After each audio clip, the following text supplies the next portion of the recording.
My name is Agim Selenica from the Institute of Hydrometeorology of Albania.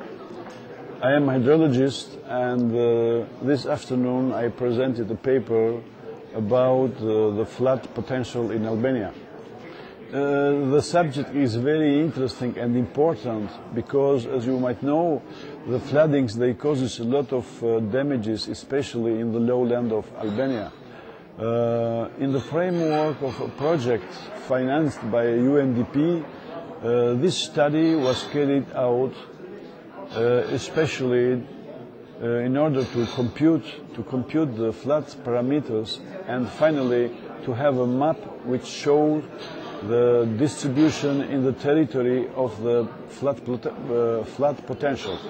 So firstly, we compute the intensities of rainfall, and the second step was to compute the parameters of flood flow. So after we have finished all these computations, we established this map, and the map they give the classification of the Albanian territory according to the intensity of floodings. And this map, it can be used by decision makers to make the risk assessment in the territory of Albania.